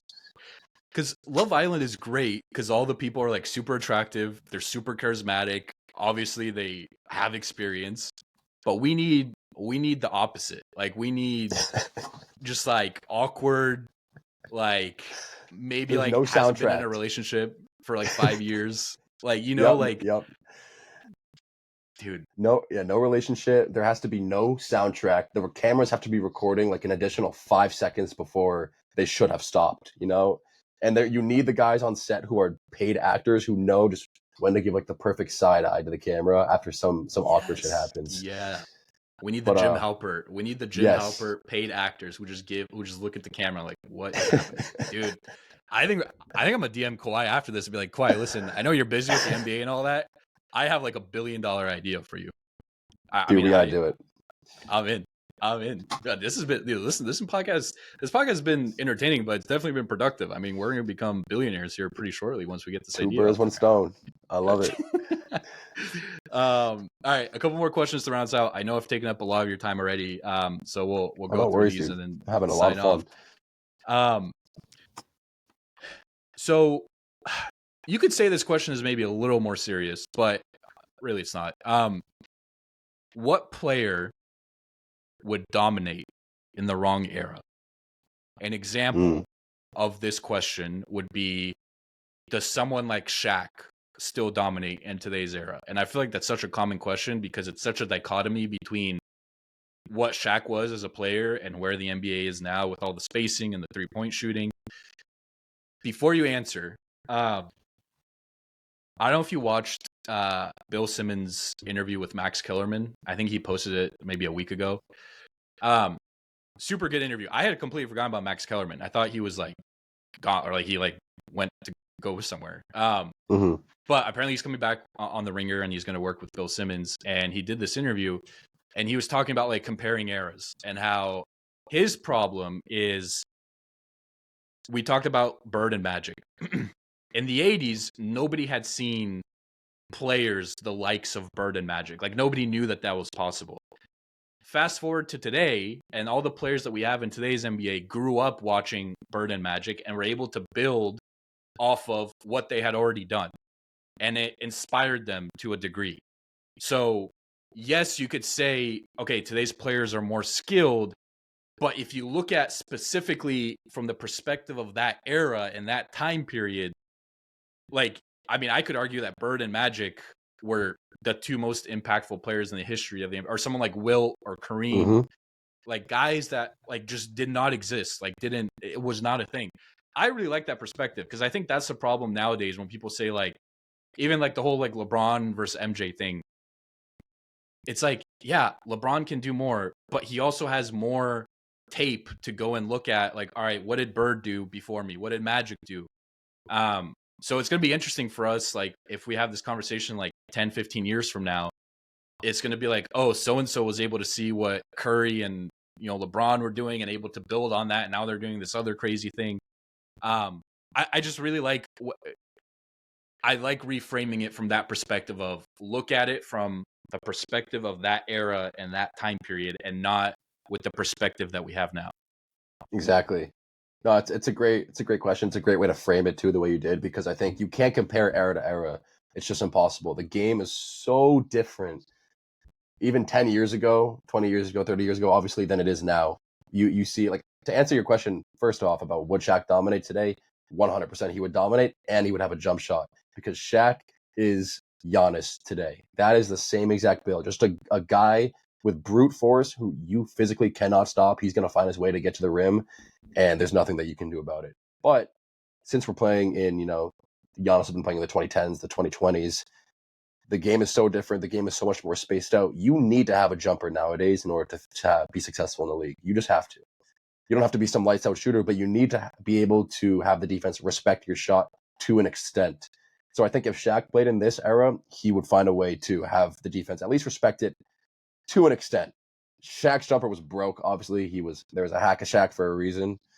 But I think, as we talked about earlier, with reps in practice, he would at least have a mid range. I think like we saw, for example, with Brook Lopez, bro.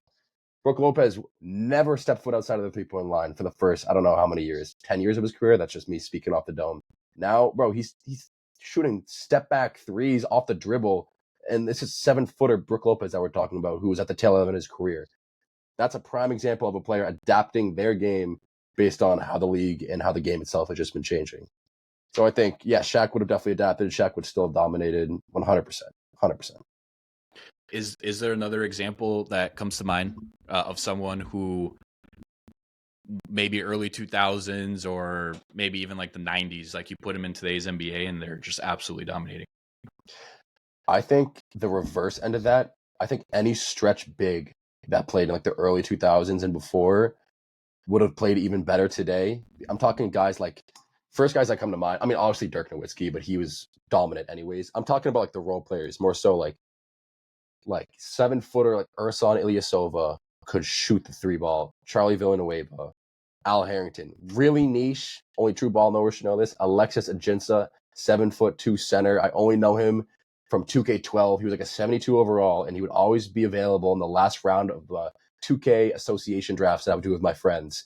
But he was a stretch big, 7'2", and he could shoot the 3-ball, so I would always pick him up.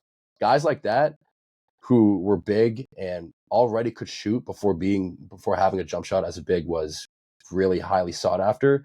I think they would play even better today, and they'd be even more impactful today because they would be more encouraged to shoot the 3-ball. Like you would see bigs like that back in the day who were known for having a good jumper would still only shoot probably 2-3 threes a game just because everything was more congested. Everything was inside the paint. It was middies, twos, and layups and whatnot. Now you have guys that are just encouraged to only shoot threes. We have 3-point specialists. I mean, obviously we had 3-point specialists in the past too, but there's just such a wider variety of them now. And we're seeing that with bigs too, like Brook Lopez, for example. Al Horford has adjusted his game. He could always kind of shoot. Al Horford could always kind of shoot, but now especially his game's completely changed, especially when he first joined the Celtics. So I think, yeah, to answer your question, any stretch big who played in the 80s, 90s, 2000s, I think they would be even better in this day and age. Like a Mehmet Okur. Remember him from the Jazz? Not from the Jazz. Big guy. Yeah, of course. That guy was a sniper. He was a sniper. That guy was good. Andrea Bargnani on the Raptors. Early Raptors. Yeah. He was on the Knicks, I think, for a little while. Guys like that. Yeah. Yeah.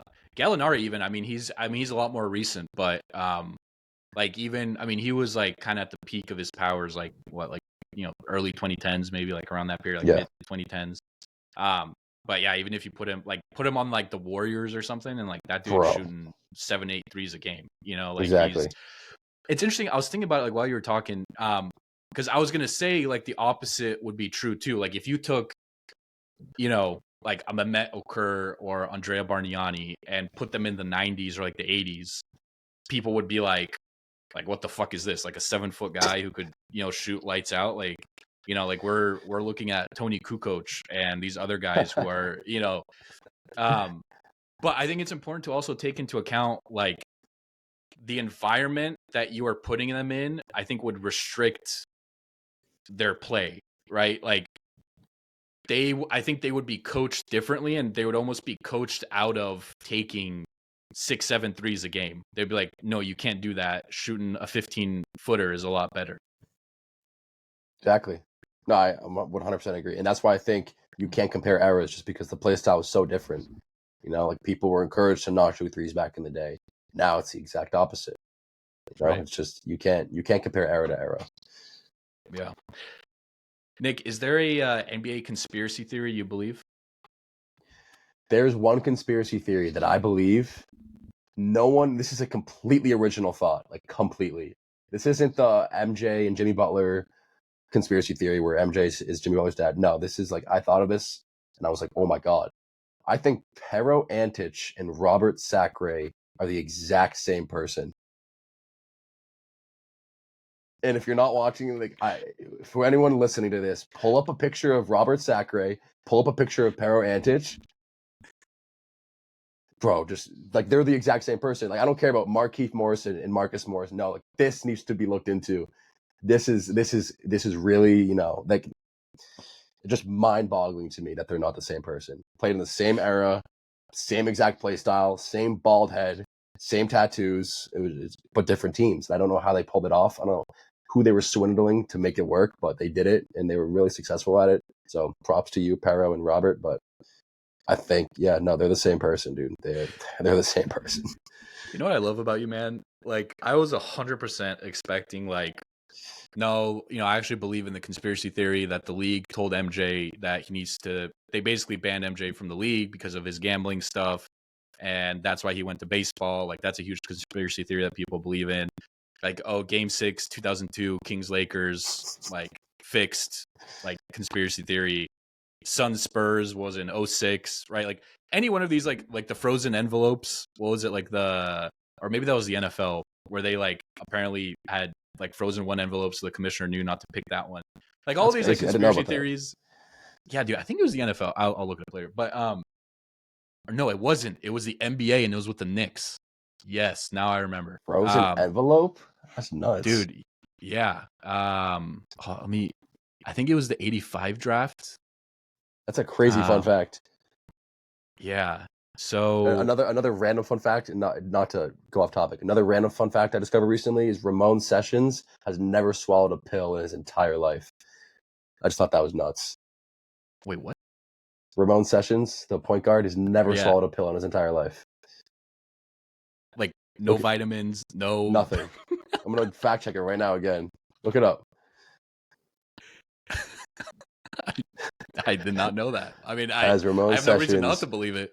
Someone commented on my post, and I was like, "Bro, what are you talking about?" And then I looked it up, and it was true. I mean, that is indeed a fun fact. Yeah, according to multiple reports and personal facts shared during his NBA career, former professional basketball player Ramon Sessions has never swallowed a pill. Not an aspirin, not a Flintstones chewable, nothing. Wow. My mind has been blown. The frozen envelope is crazy too, though. Can you talk about that a little? Okay, so I'm gonna read. Well, now this is gonna seem stupid in comparison to Ramon Sessions never swallowing a pill. I can't top that. All right, so this is AI summary, but there's a long-standing belief that the 1985 NBA draft lottery was rigged. The alleged method involved someone freezing the winning envelope, making it colder than the others, so that when Commissioner David Stern felt the envelopes, he could identify the Knicks pick by touch. So I think that's nuts. I think. Okay, and actually, so I didn't know this, but this is where it gets crazier. Apparently, this was the first ever NBA draft lottery, which also maybe explains why people have conspiracy theories about it, because it's like the first one ever. I feel like when it's the first of anything, it's like, oh, this is rigged. Facts. But the Knicks took Patrick Ewing in that draft. I think he was the number one pick. Yeah, he was number one pick, Patrick Ewing.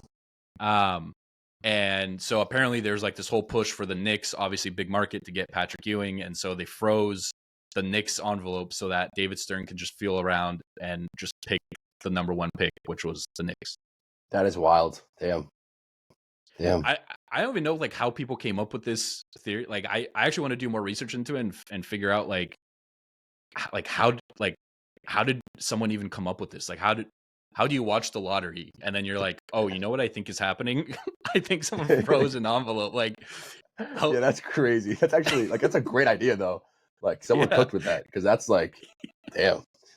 Someone did cook with that. What if that was just like complete like hearsay and just not true? Like either way, I mean, great. What are we talking about? It 40 years later, it's a great conspiracy. I feel like this is like one of those. 100%. I know for a fact this is what happened. 3 dudes were like at a bar watching the lottery or whatever, and they were probably like 4 beers in, and they were probably like Lakers fans, or I don't know who, like Sixers fans or like Celtics fans, and they're like, wow, like the Knicks won the lottery, and it's the first ever lottery. It's like, you know what probably happened, bro? It's like they probably froze the envelope so that they knew which one, so that David Stern knew which one to pick, so that the Knicks could win the lottery. That's 100% what happened. Yeah, that's only. That's only a theory you come up with when you're like 4 beers in with your friends. Like, there's no other explanation. Exactly. They're all like, bro, facts. Man. You know that Leonardo DiCaprio meme when he's sitting on the couch and he's like standing up, like looking at the TV? He's like, it's like that. It's like that. Like, that's what they're like. They're like, bro, all right, let's defamate now the New York Knicks and let's just spread that. And here we are. Yeah, that's a valid conspiracy theory. Actually, I've never heard that before. Yeah. I like that one a lot. Yeah. I actually don't need to do any more research into it. I know exactly where it came from. It's 4 guys at a bar in Philadelphia saying, dude, fuck, they froze the envelopes. And that's how the Knicks won the lottery. Dude, hilarious. All right, Pero Antich and Robert Sacre are the same person. I like that. And when I go and clip this and post on Instagram, I'm gonna have like the pictures next to each other so that people can actually see that you're not crazy and that they indeed look alike. Thank you. It's because it's very important. Get hate. Right. Very important. Very important. I don't think I'll get hate. I think everyone will agree, honestly. Yeah. What's your biggest NBA what if moment? Ooh. This, like, first thing that comes to mind, and this is just because I'm a Celtics fan, so naturally, is what would have happened if Len Bias never overdosed and stayed on the Celtics roster? Because, bro, he was drafted, I think it was 86, the year after Ewing. That was the year the Celtics won the championship. I think that the Celtics acquired that pick through a trade. So they had no business having that number 2 pick. And then obviously Len Bias, unfortunately, rest in peace, Len Bias, overdosed days after the draft, and then we never saw him play. So I just think like seeing him with a prime Larry Bird, Robert Parrish, Kevin McHale, like that would been unreal to see how that Celtics team would have performed. And yeah, that's just what if, man. What if? I had Jay Billis on the pod, and I did like this segment with him where I asked my friends and like people on Reddit, like, hey, I'm having Jay Billis on the pod. Like, what questions do you have for him? And one of like the most requested questions or topics was to have Jay talk about Len Bias and like how great of a player he was. Because I think he kind of gets forgotten a little bit just throughout, as history moves on. But what people forget is like how great he was, like how, like what his potential was. I mean, we're talking Michael Jordan and above at that time. Mm-hmm. Like, this is a dude, to your point, it's why I like your answer so much, because the guy was so talented and had, I mean, arguably a fantastic career ahead of him. I mean, you can't ever say for certain, but the talent at the time was incredible, man. Like, it's insane. And just like hearing Jay talk about, I mean, someone who does this for a living, right? College basketball analyst, like talking about Len Bias. I mean, you even see it through him, just the way that he described his game. Like, the guy was unreal. Yeah, man. It's so one of the most unfortunate stories in the NBA, dude. It'd be crazy to see what he would have accomplished. Yeah. Last question for you, man. Well, actually, I got 2 more questions. This is the last NBA question, and then we'll finish off the pod. This one's a little cringe in the way that I worded it, but basically, like, what's your favorite him performance? Or in like a less cringy way, what's just like one game, one night favorite performance of all time by an NBA player? Bro, this Damian Lillard against the Nuggets, I think it was the 2021 playoffs first round. Bro, I think he had like 55 this game. He was going crazy. Like, I was watching this live and I was just in pure disbelief, pure awe of what was going on. He was like all like the pound dribble, sidestep, step back threes he was hitting in everyone's faces. He had guys much taller than him, Jokic, Michael Porter Jr. guarding him. He was easily getting shots over them. Bro, imagine hooping so well that you had a guy say thank God after you missed a shot. He literally had Austin Rivers like look up at the sky and say thank God after he missed a shot finally, because he was just cooking. And I mean, the Blazers had no business being neck and neck with the Nuggets that game, because the rest of that team was just it was all Lillard. The rest of the team just was so unreliable. Lillard was obviously keeping them afloat and was just going insane. But yeah, dude, like every now and then I'll look back on Damian Lillard highlights versus the Nuggets that round, and it is just he was just unreal. Like there was nothing you could do to stop him. It was like Larry Bird. Like he could tell you what he was doing, and he would still do it, and he would just still get a bucket on you. Like insane. That, and since I'm on this Damian Lillard topic, just the step back game winner he had on Paul George to send Thunder home, like that was just like he had so much time to get a better shot off. I think Paul George was right. It's not it wasn't a good shot, but for Damian Lillard it was. But even regardless of that, he had so much time to get inside the 3-point line or even a near, 20-something foot shot, and he still was like, nah, I'm just gonna step back from like 40 in your face and just send you home. That was just like, I'm him. Like that's just an I'm him moment. Just ridiculous. Dude, and then that game winner that he had against the Rockets, like off the Yes. inbound pass, where he's Yes. just like curling around and like one motion, catch, shoot, series over. I think that game or that series was like the first time the Blazers had won a playoff series since like 2000 or so. It was like some crazy stat. Like it had been a long time. Dude, that was unreal. They were down too, I think. They were like down. I think they were down 2. And yeah, he hit that 3. They were up 3-2 in the series, I believe, and just sent like Harden home. Whoever else. Dwight Howard might have been on that team then. Yeah, that was he was, yeah. That shot was unreal, bro. Do you think I wonder as history unfolds if Dame is going to be one of those players that we low-key kind of forget about just because he played at the same time as Curry. And when people think of like, knockdown 3-point shooting guards, they're going to think of Curry first and not Dame. Like, how do you think Dame's legacy unfolds through history? I think Dame, he's back on the Blazers. They don't look too promising in the next few years. I think Dame is going to be regarded as one of those like Tracy McGrady type of guys where we know he was a bucket. We know how good he was offensively and how gifted and talented he was. But at the end of the day, he just never won. And it's unfortunate. Like he is such one of the most talented players that we've ever seen, but he never was on a winning team. I think he partly shot himself in the foot to an extent. Like it's honorable to stay loyal to Portland and stay on the Blazers for as long as he did, especially come back now after that short stint with the Bucks. But the team, like the front office, just couldn't give him the help that he needed, and he just never won. So yeah, I think unfortunately over time, like you talk to kids in 20, 30 years, I think some of them aren't even really going to know Damian Lillard. Some of them might not understand how good he really was. I hope that's not the case. I hope they do, but I think he's going to be like a Tracy McGrady type of guy. Where like if you know ball, you know Tracy McGrady was like that. You know he was nice. So I think Lillard's going to be held in that same regard. That's a really good comparison because when you hear about like former NBA players talk about McGrady too, they're like, dude, like this guy was on a different level. Fun fact: he's actually from around Orlando. I don't think he's from Orlando, but he's like 30 minutes away. I think he was born like 30 minutes away or something. Yeah, so Central Florida kid. Yeah, there you go. But yeah, dude, he was a bucket. Yeah, I hope people remember Dame because he's I think he was a little unlucky because he played in the same era as the greatest shooter of all time, and people are just going to think of Curry when you bring up just that archetype.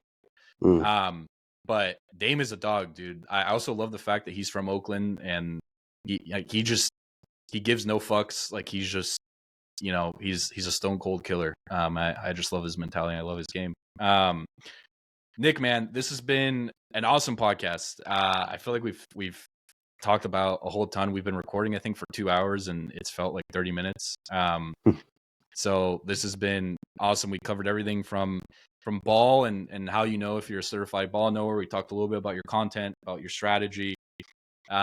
Gave the people some advice and some quotes that maybe they can take home and implement and maybe share with others, and just try to become the best version of themselves. And that's what I try to do with this pod a little bit is have some takeaways that people can actually use and implement and try to become better, because it certainly helped me. It's just like even reading certain quotes, I'm like, oh, I never thought about it that way. Like that makes a lot of sense. Gone to some NBA topics, man. A lot of fun. But I do have one last question I ask all my guests. If you could have a 30-minute conversation with any athlete or entrepreneur from history, dead or alive, who would it be and why?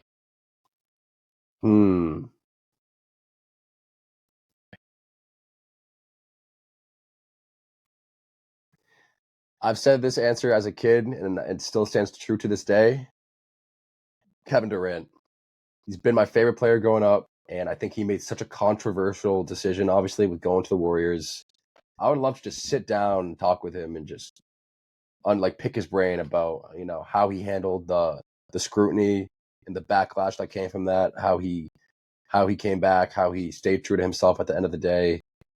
And yeah, man, I just think he's such he's like a really low key, chill guy. I think he would have a lot good stuff to say. I've listened to him on podcasts before, and he seems very really likable guy. But yeah, dude, KD. I'd have to do KD for my answer. I like that a lot.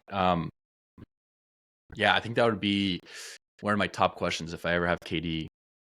When I have KD on the pod. Exactly. I'd love to, because it's such a like you said, controversial.